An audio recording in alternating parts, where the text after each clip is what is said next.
আজকে বানাচ্ছি ডিমের কোরমা। তো ডিমটা কেটে একটু কেটে নেব, মশলাটা যাতে ভেতরে যায়।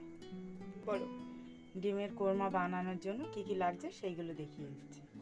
এখানে আছে লবণ, লাল লঙ্কার গুঁড়ো, একটু চিনি, এখানে সর্ষের তেল, এখানে আছে গোটা গরম মশলা, আদা বাটা, এগুলো একসঙ্গে পেস্ট হবে, রসুন, পেঁয়াজ, টমেটো, এগুলো একসঙ্গে পেস্ট হয়ে এটা বাট। গ্যাসটা বন্ধ থাকবে, একসঙ্গে ডিমটা মেখে নেবো সব কিছু দিয়ে, মশলাগুলো দিয়ে।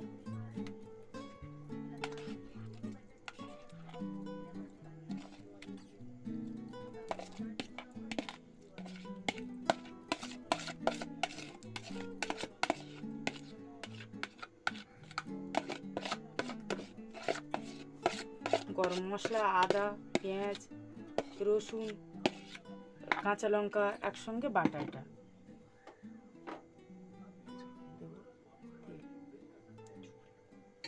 দেব সর্ষের তেল পরিমাণ,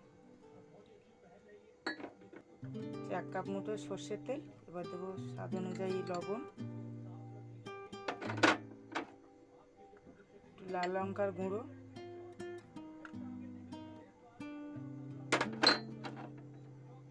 একটু দেবো মিষ্টি, স্বাদ অনুযায়ী মিষ্টি, গরম মশলা বাটা,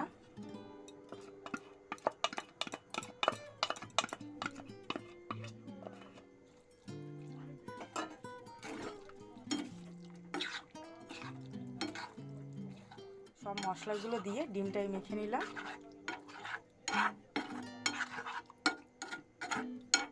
গ্যাসটা জ্বালিয়ে একদম কম আঁচে থাকবে, জিরো করা থাকবে গ্যাসটা, ঢাকা দিতে হবে।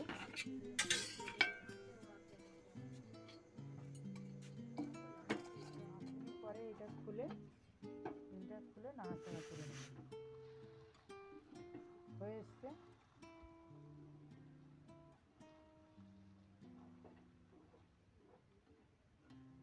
সব মশলাগুলো দিয়ে ডিমটাই মেখে নিলাম।